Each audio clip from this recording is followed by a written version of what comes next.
Hello and welcome to the 16th episode of the Backburners. I'm Dylan Sherman. And I'm Dan Siller.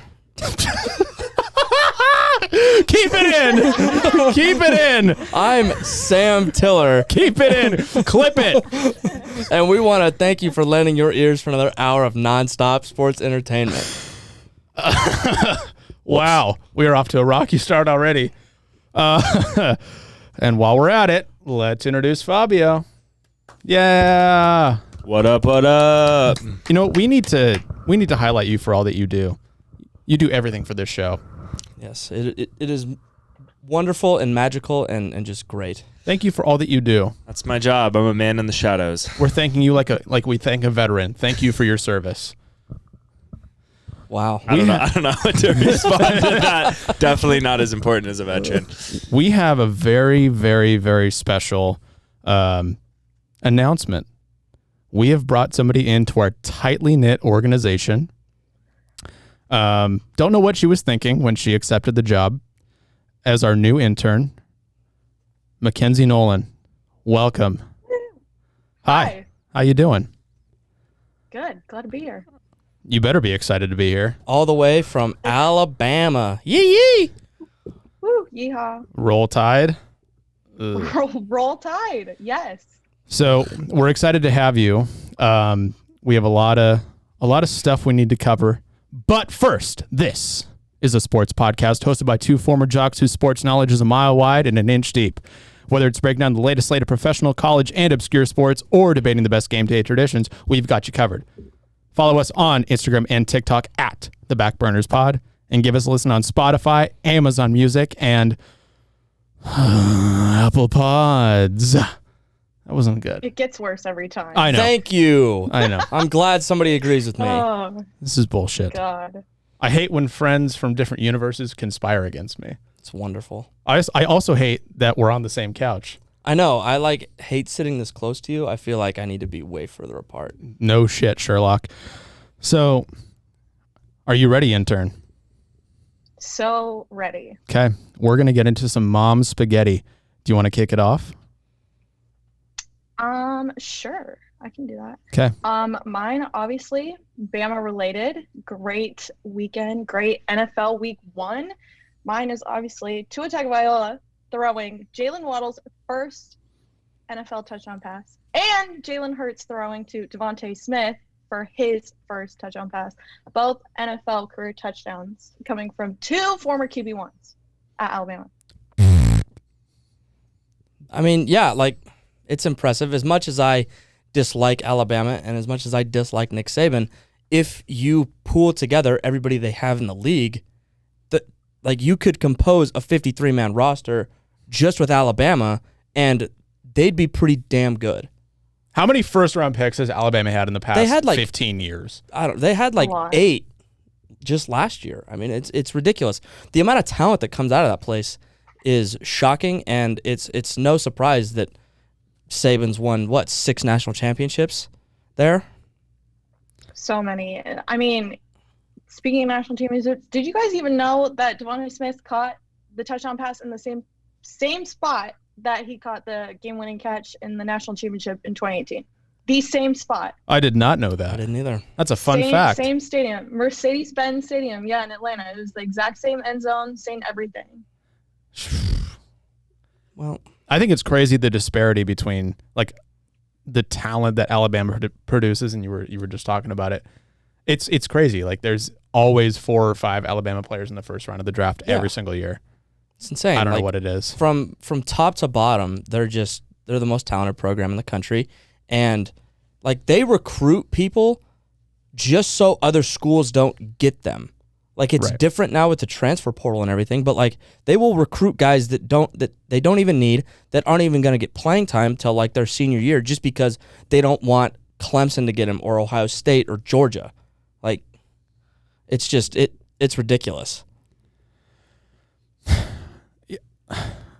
I'm not going to shit on you yet. Okay. Yeah. I can't wait. Just wait. But you can't deny that Alabama to Alabama is a great way to kick off NFL Week 1. It's double Alabama to Alabama. Yeah, and Patriots versus Dolphins this weekend was Alabama quarterback versus Alabama quarterback. So Yeah. It was cool. We're everywhere. We're everywhere. You can't ignore the fact that Alabama is just the best. Fair enough. This is the first time that we have ever done something together. yeah, it's a special occasion. It's a very special mom spaghetti. It is. It's a very special sauce. Mm-hmm. Our mom spaghetti, no shit, Ohio State, Oregon. Is there any other choice? Like, None. let's be honest. That game was fucking incredible, first of all, and it's a program-defining win. It's a huge win for Mario. Like, just everything about it. It was so big. It was nerve-wracking from beginning to the end. I was stressed for 4 straight hours watching that game. I needed to take a nap afterwards. Like, Yeah, I was looking at my Apple Watch. It was saying like my heart rate's consistently at 130. Like, Yeah. shit, am I gonna have some sort of heart attack? you're like running a marathon watching a freaking game. Like I've never had I've never had a heart attack, and I didn't plan on having a heart attack just sitting down watching football, ever. That was never in my docket. No, it was, but that game was worth it though. It was from start to finish. Fantastic game, edge your seat the entire time. The Ducks dominated everywhere. I mean, they did get carved. CJ Stroud had quite a day, but he had a couple of mistakes, a couple of overthrows that led to a big Ducks win. Yeah. And as much as the Ducks defense did get carved up by CJ Stroud, they made plays when it mattered.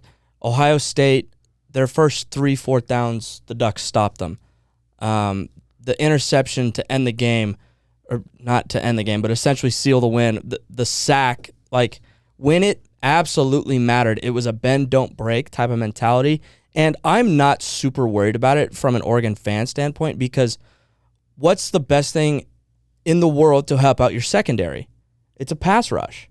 And once Kayvon Thibodeau, the best player in the nation, comes back from injury, there's not going to be any worry about our pass rush, and that's going to help our secondary because CJ Stroud had all day to throw back there. If KT plays in that game, he's getting some pressure, and even if he's not getting pressure, they got to double him.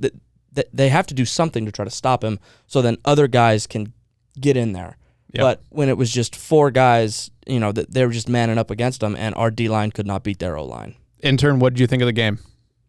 Loved it. I only got to watch the first half Oh, because you were I busy had to doing go. other Alabama-related stuff?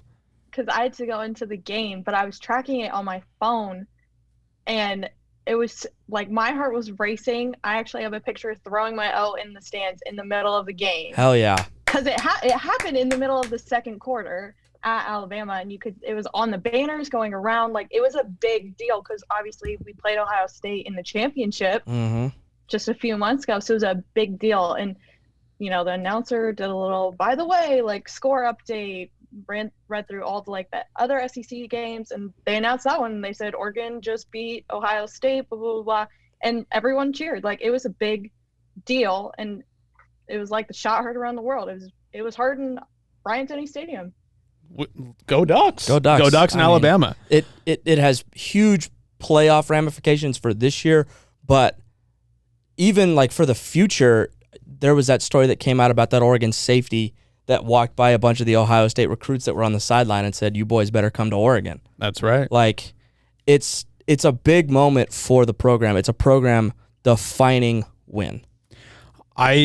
So there was a performance in the game that I was beyond impressed with, and that was tight end DJ Johnson. Yeah. Who had a massive catch on a 3rd and 3 towards the end of the game in the 4th quarter. And they called a timeout before that 3rd and 3. We were all thinking okay, what are they going to do? They're probably going to run left because the Ducks had been running left the entire game. The wide receivers were cracking down on the backers, and they were just going to run right off the tackle. Who knows? But Joe Moorhead and his big balls called, I don't know what they called, but DJ Johnson caught an 11-yard catch to convert on that 3rd down, and he had the game-sealing sack. Because everyone was injured. They were like, DJ, you need to get in your 3-point stance, put that hand in the dirt, and go get CJ Stroud. Yeah. big game for him, big moment for him. He's been with the Oregon program for a long time, and it's great to see him finally really getting on the field and getting some success. Anything else, intern? No, that you guys sealed it right there. It was a great start to the Saturday. I can't still. It's Tuesday. That game was 4 days ago now. I can't stop watching highlights.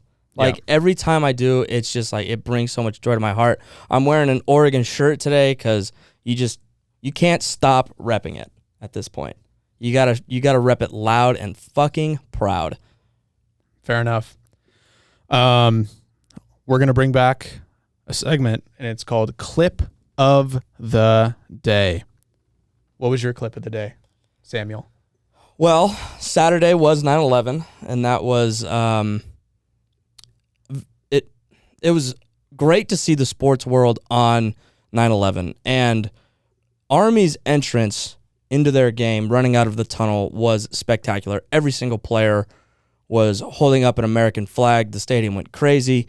So that was it was just great to see. I mean, obviously, it's an emotional day for everybody, but especially for like Army, Navy, and what's the other one? Air Force? Air Force. Yeah, there you go. Sorry, my brain's not working today. But like, yeah, it was just great to see. And also, I mean, the scenes around all of college football on 9/11 were spectacular. But Fox specifically did an absolutely amazing job, I think, with the tributes that they did on their pregame, and then just like everything Fox did on Saturday was great. The games were fantastic. They had the Yankees-Mets game at like 8:00, and that was great. So yeah, shout out Fox for really doing a standout job. But that clip of Army running in with over 100 players carrying American flags was something to see. It was great. Mm-hmm. Intern, what was your clip of the day? Mine now seems like very out of place compared to the review Sam did, because mine is the Bills Mafia baptism. That was great. So awesome. That was great. You can't be okay. So background, if people don't know, Bills Mafia is like Bills fans, Bills super fans, and I guess they're antic for whatever reason is they jump through plastic folding tables at tailgates or whatever. And so the video is obviously baby freshly born into a Bills Mafia family had their first table smash. I don't know, it was like a mini table. Yeah, it was really small. Yeah. It was super small, but I thought it was freaking hilarious. I love those videos. They're so stupid, but they're so funny. The freshness of that baby needs to be addressed, because that was like it was like it was born a tiny baby. It was a so fresh baby. It was a fresh one. But I mean, people in Buffalo are fucking out of their minds and crazy. So like, do you expect anything else? I mean, no. Yeah. It's Buffalo, New York. Come on.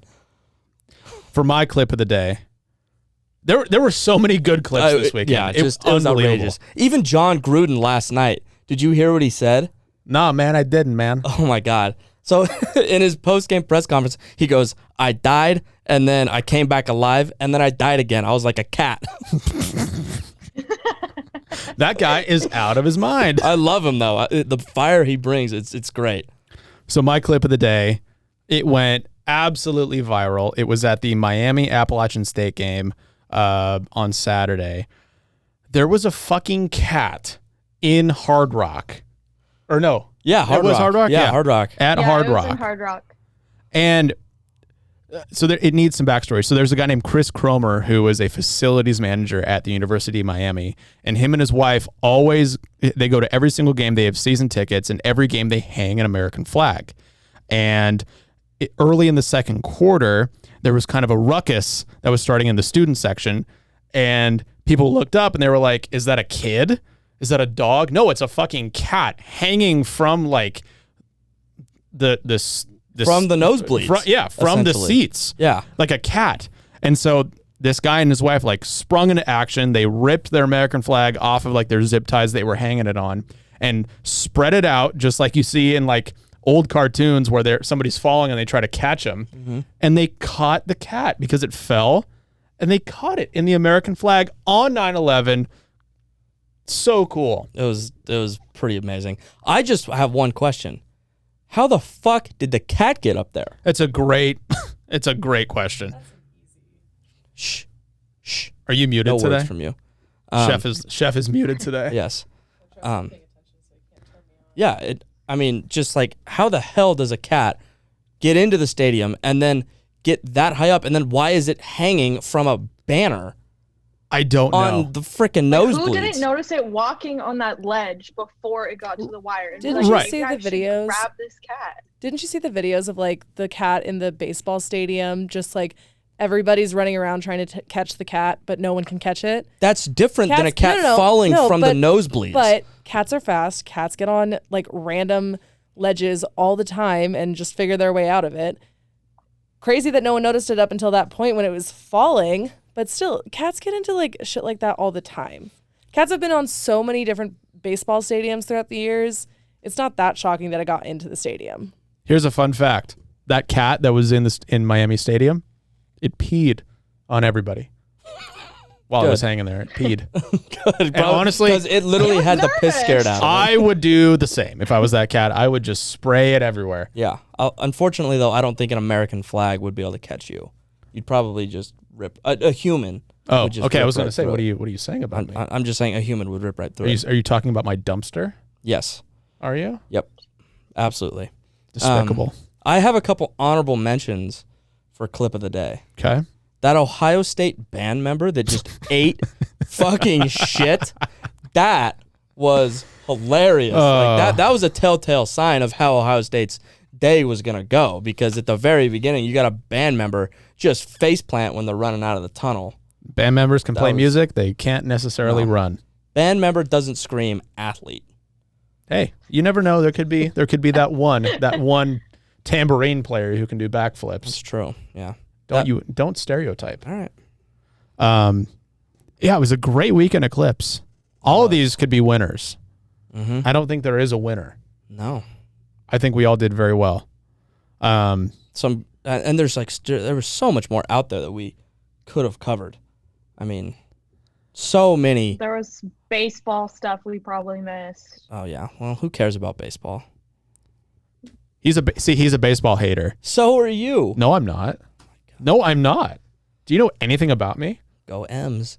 Yeah, exactly. Go Dylan, M's. did the Mariners win or lose last night? They won last night against the Sox. Are they in the wild card? They're certainly close. They're certainly close. How about some hot, spicy takes? Spiciest. Intern, kick it off. Okay. I had a little help with this one from my good friend Peyton, but the hottest take is that no Big 12 schools are going to be in the playoff this year. Big 12 or Big 10? Honestly, Big 10. Sorry, Big Big 10. 10. Big 10. I know it's only week 2. Performances are still kind of in and out, teams figuring out lineups and stuff. But Ohio State barely beat Minnesota in week 1. Mm-hmm. That is unimpressive to me. Michigan always has really high hopes, but they fall short. I know they beat Washington, which is good, but they have teams coming up later in their schedule that always are a little bit iffy for them. Ohio State has made the playoffs the last few years. They've been unsuccessful. I just don't think that if Alabama stays on the path that they're on and another SEC team joins them and Oregon keeps playing the way they do and Stanford and other teams, I just don't see a Big Ten school making it into the playoffs. What about, because I agree with you, but the one team that I could see potentially doing it is Iowa. Iowa could. I mean, they played good this week versus Iowa State, but do you think the selection committee would believe that they could handle a team in the SEC like Alabama? I just think that if Iowa goes undefeated in the Big Ten, you can't keep them out. That's fair. I mean, do I think that they can compete with Alabama or Georgia? No. Do I think that Oregon can compete with Alabama or Georgia right now? No. But you can't have a freaking all SEC playoff. Like, that would suck. Right. Nobody's going to watch that. Nobody would watch that. No, I mean, I see, obviously they'll pull an ACC team in there because they always have a team up there in the rankings, but that other spot could go anywhere. But I just don't think it's going to be in the Big Ten. Yeah, the question is going to come down to, is it going to be a one-loss Big Ten team, or is it going to be an undefeated Pac-12 team? I think right now it has to be an undefeated Pac-12 team in Oregon because of the pedigree of that win. If they go undefeated, you cannot keep them out of the playoff, and the ranking that came out on Sunday reflects that. Yeah, Oregon shot up 8 spots, Big jump. 7 Big spots, 8. Big jump to number 4. That's pretty crazy. The last time they were ranked like that, I think it was the year we went to the national championship. That's right, and we played Ohio State and got our shit rocked. Yeah, well. So that was your hot take, Intern. How about your hot take? Okay, so I did say, I don't know, probably about a month ago that Kayvon Thibodeau was my pick for Heisman. Mm-hmm. But I have a new emerging player for Heisman that also plays for Oregon, and he's the best running back in college football, and it's not even up for debate. It's not even close. It's C.J. Verdell. 20 carries, 160 yards, 3 touchdowns. Are you serious? He went off. He went absolutely off. He went from not having Heisman odds to jumping to 14-1 Heisman odds after that game. Yeah. It's only week 2. He's the best back in the nation. He's going to continue to have 100-plus yard games every single week. He's going to score multiple times every single week. He's my new pick for Heisman. And in every single Heisman candidate's season, you can point out that's when they won the Heisman. When C.J. Verdell wins the Heisman Trophy, you know what that play is going to be? The 77-yard touchdown. 77-yard touchdown at Ohio State. That was his Heisman moment. Because it was at that moment during that game that, yes, I was nervous that the second half was going to be different in that game. But on the first drive, C.J. Verdell busts up the middle to the house for 77 yards. And at that moment, I knew, okay, it wasn't just one half of football where we played better than Ohio State. This team is better than Ohio State, and we are going to win this game because if we can execute like that after halftime, this is over. And C.J. motherfucking Verdell for Heisman. Aaron Feld is on my side. He tweeted about it. The best strength and conditioning coach in the country, the Stash. He's coming for you. The stash and the biceps. The stash and the biceps. That crazy Can't miss motherfucker. He makes me want to fill my sleeves. Dude, he is something else, but He really is. yeah. As much as I want to shit on you for that, I mean, obviously I can't as a Duck. It is impressive. Going from one game not being in Heisman contention to now being 14-1.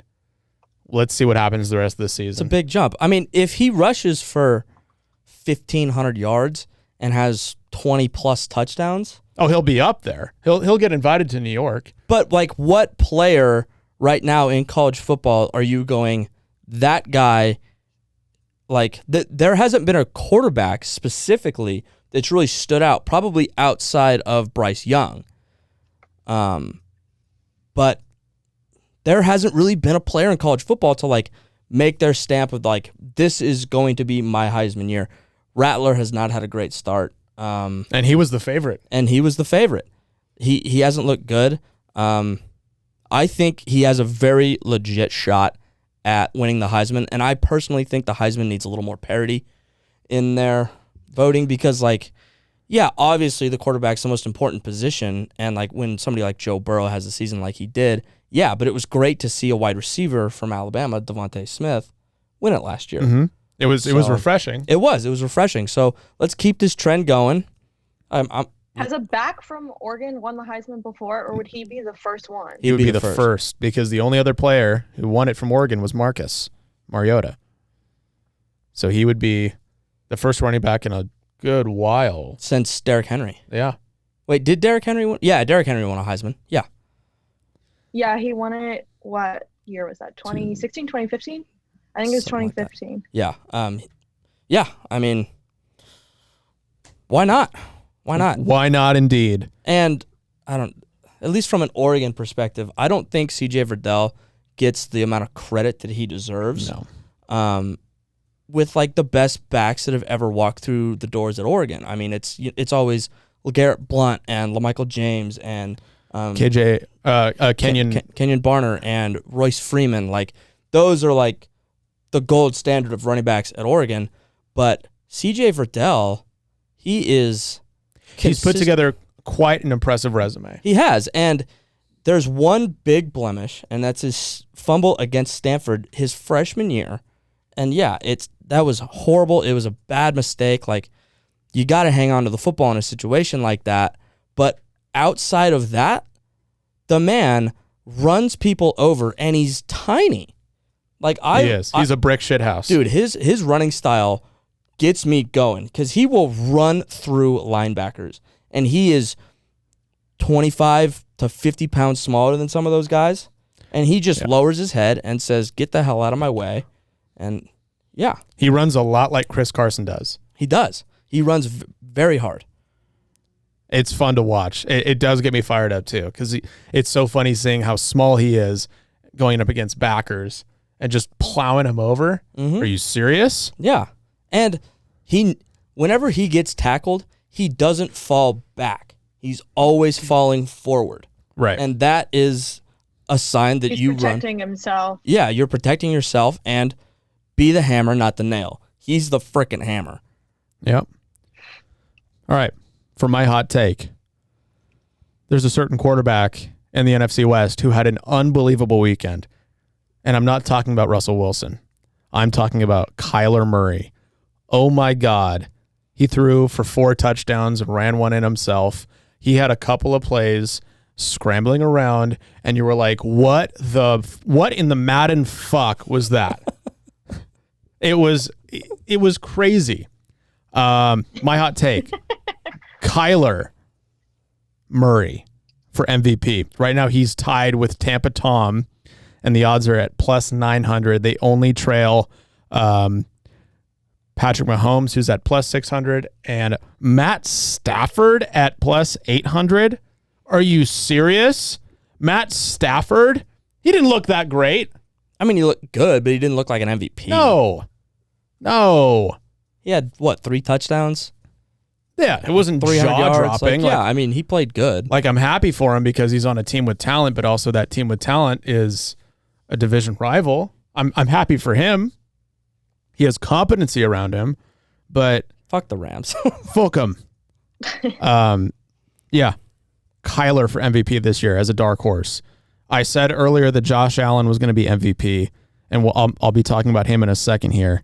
Yeah, Kyler for MVP. That's surprising.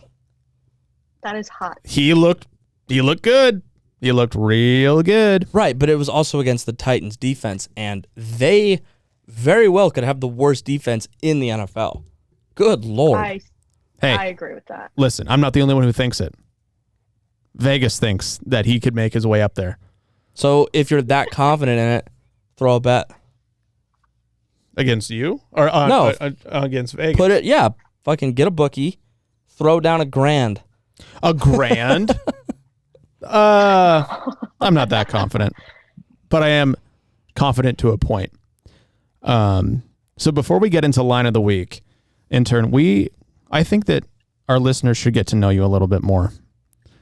Okay. And who you are and what you stand for. So I have some questions. Yeah, exactly. There was a thorough vetting process that Sam and I put you through to make sure that you were equipped to handle this position. I don't even think I was involved in the conversation. You're like, hey, Mackenzie wants to be our intern. And I was like, okay, can I meet her first? And you were like, yeah, sure. And then I met her on your birthday. Like I said, a thorough vetting process.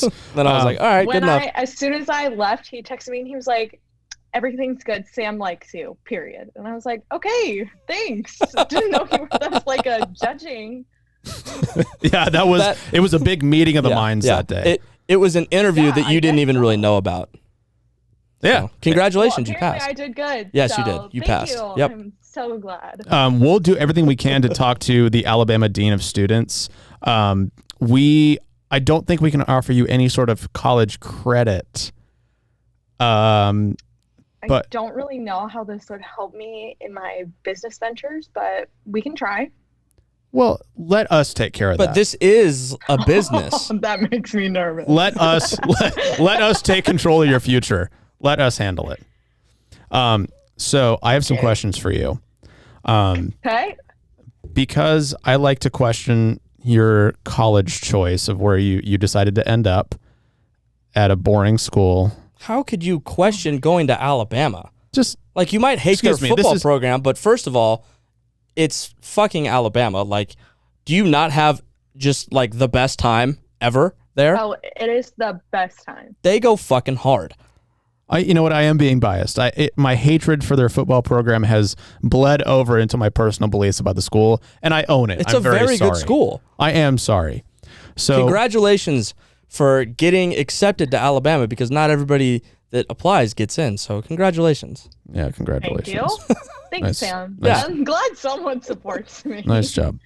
So as somebody who's in the unique position where you're a fan of both a Pac-12 school, but also a fan of the SEC schools, give us your take on the experience of going to a Pac-12 game versus going to an SEC game, and what, I know it's obviously such a different universe, but can you break down those differences? I think the big thing is just like the SEC is very traditional in how they do everything.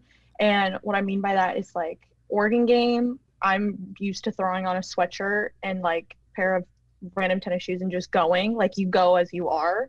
But like here we dress up, like you dress like you're going to Sunday dinner. Boys wear polos. Like that was the weirdest thing to me, because like Pac-12 games are very casual, not in a bad way, but it's just like here it's everything is taken to the southern extent of like we're gonna dress up, we're gonna be respectful, like that sort of thing. But I will say like the vibes at the Pac-12 are basically the same at the SEC. Okay. So Like, do people once you're in the stadium. So do people not get like as belligerently drunk in the SEC for football games? Is it more like moderately drinking? I mean, no, people still do, but it's very hard to tell also because our student section is just so big, like the stadium's so big, it's a lot harder to pick out those people just because there's so many more. Mm-hmm. That makes sense. What's the process of getting student tickets at a blue chip school like Alabama? Yeah, so when you're a freshman, you have to pick a package. So each package will have like 2 to 3 games in it. So like my biggest regret was my freshman year, I got the package that didn't have the LSU game, and that was when we played Joe Burrow. So like I wasn't able to go to that game. And then you're in the upper bowl. So you're in the upper section of the stadium, and then as you progress in grade, you move down. So like I'm officially in the lower bowl, and then we do tied loyalty points. So you get points for going to the game, and then you get bonus points if you stay till the 4th quarter. So they created like this incentive kind of app to entice people to want to stay. So then at the end of the season, if you had a certain amount of points, like say I had 12 points and Dylan had 10 points, I would get to pick my tickets first for the next season. Interesting. Huh. So you only get to pick 3 games a year? That's just as a freshman. So like now Oh. I have a full season ticket package, and then last year was different with COVID, so they did like an opt-in process, so you could only opt in for a couple of games, and then it was first come first serve.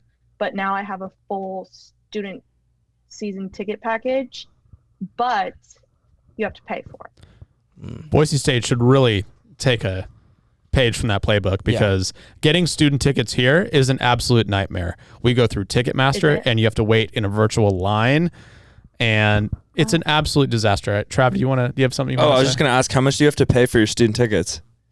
Oh gosh. I mean, it's only like, I think it was 150-ish for the whole season, maybe 200. That's pretty good. But that's not bad, because considering we're playing Tennessee, Ole Miss, LSU. Like, we're playing good teams at home. Yeah, you're paying for premium football. Because I know like UW has Yeah. a similar setup as well, where like there's incentives to stay the whole game time, and then I'm pretty sure they have to pay for their student tickets too, which makes people stay a little bit more because if you put your own money into it, you're a little bit more likely to use your tickets. So Yeah. I think Boise State should do that because you look at the Boise State student section after halftime, it's fucking empty. Everybody every just single dips. time.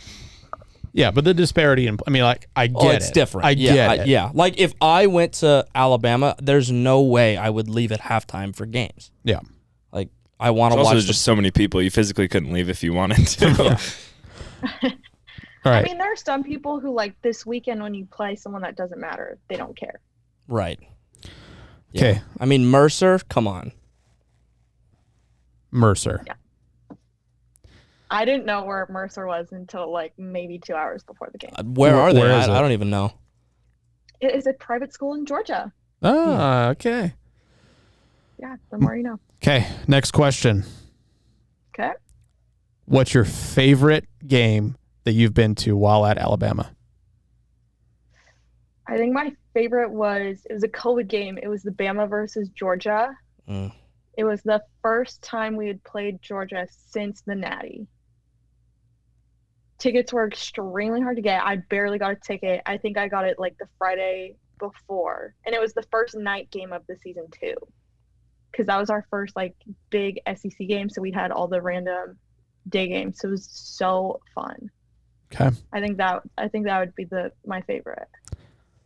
In a virtual matchup, or I guess I should say a hypothetical matchup between the Alabama Crimson Tide and the Oregon Ducks, who are you rooting for? Let's make it a little more interesting.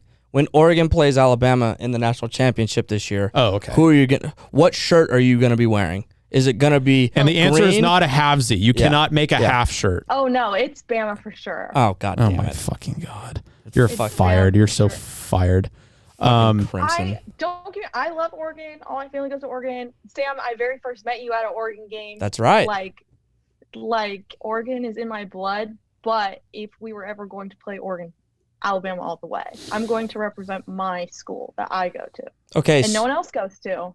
Okay. So, do you wear Oregon gear around Alabama's campus? Oh, absolutely. Do you get hate for it? Some people will throw an O to me randomly, Okay. which is kind of fun and fresh. And I see other people wearing Oregon stuff too. Some people just don't, most people just don't care because everyone wears other colleges too. It's a big thing here. Like if you're from the Pac-12, you wear your sweatshirt from Pac-12 schools. Interesting. Interesting. Like I see USC stuff all the time and Stanford and all those big schools. Interesting. Okay, last question. It's a bit of a fun one. What is your go-to pregame drink? I feel like this is unfair. Oh, because oh, yes. What if it's a morning game? What if it's a night game?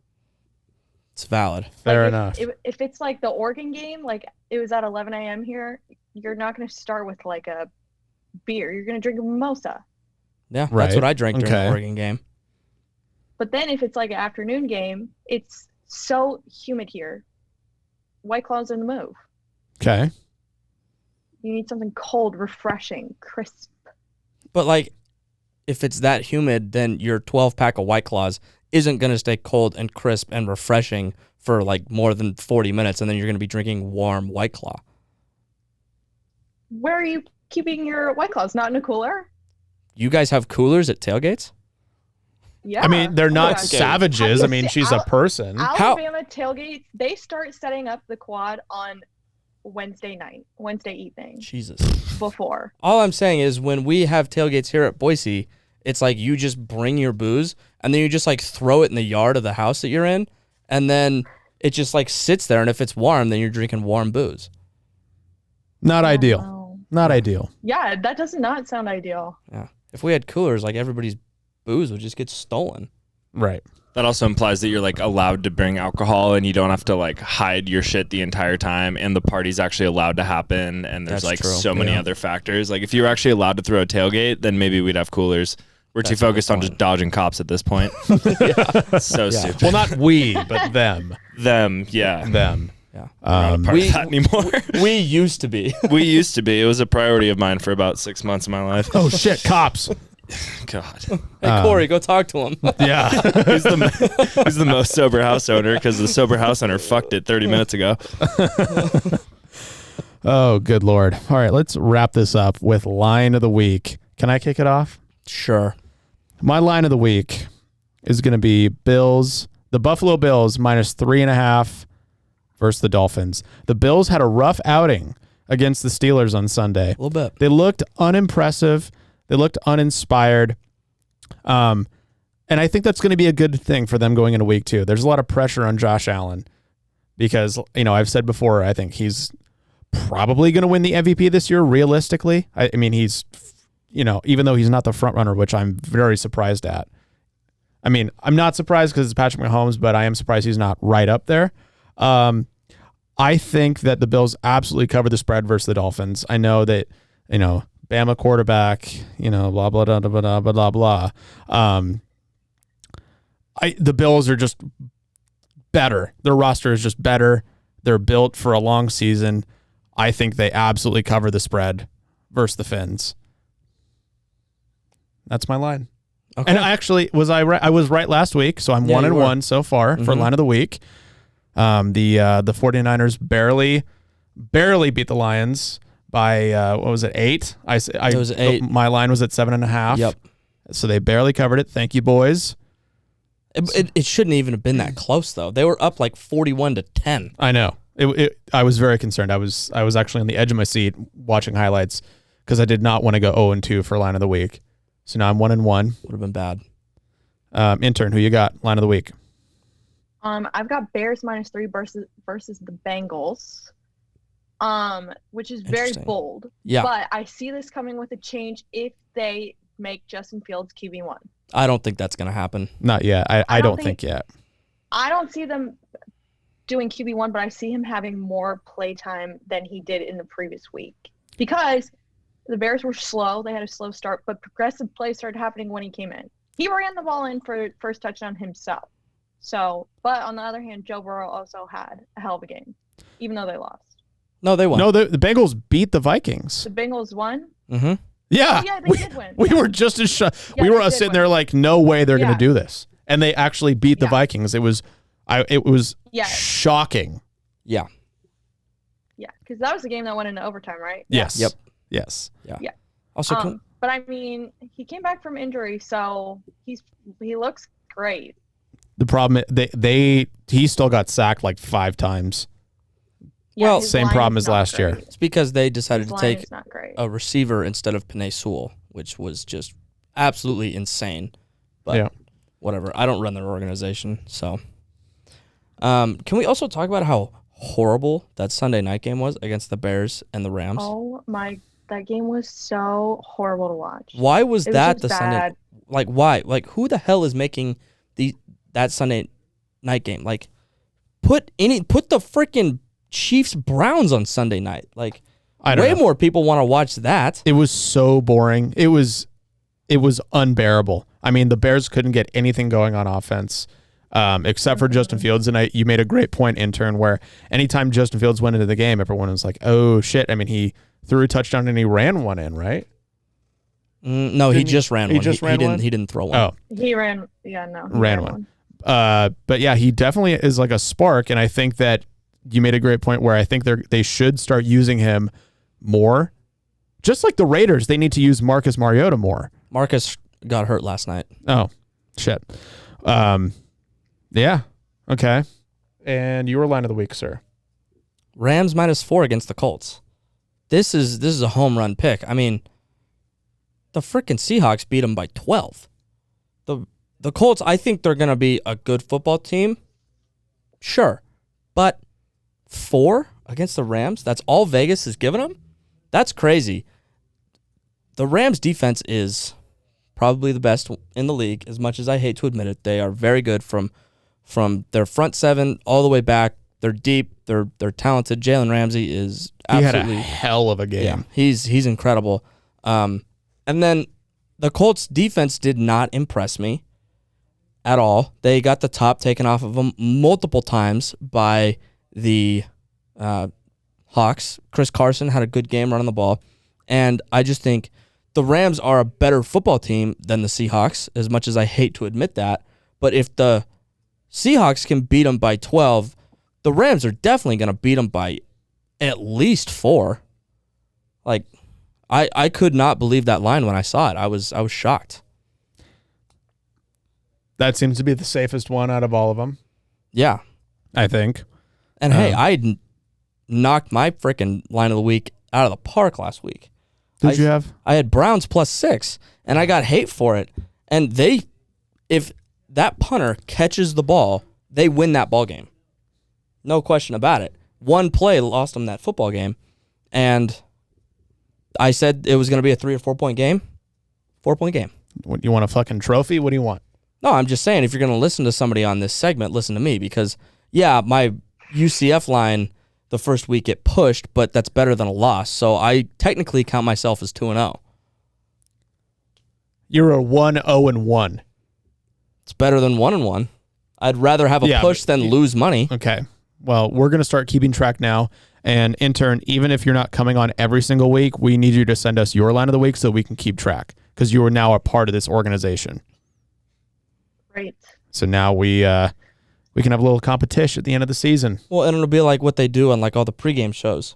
Right. You know, they like pick the games and whatnot. So we're just picking spreads by the end of the year. Well, whoever wins, but she's starting 2 weeks late though.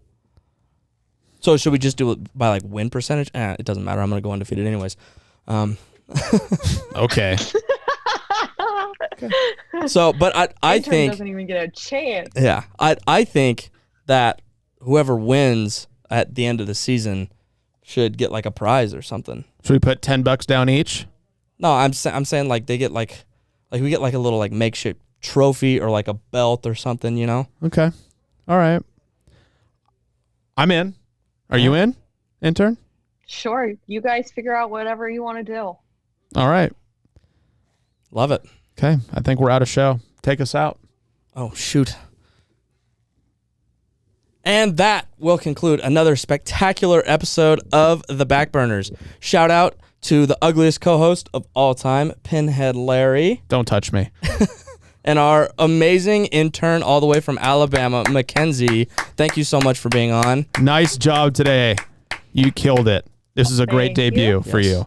Also, Fabio and Chef LaRocca, thank you for being here again. And you got a video for the Instagram, so that's great. Good job. Yeah. You're stepping up your game. All right. Make sure to give us a follow on Instagram and TikTok at The Backburners Pod, and listen to us on your favorite streaming service. We're The Backburners, and we'll catch you on the flippity flip. Woo!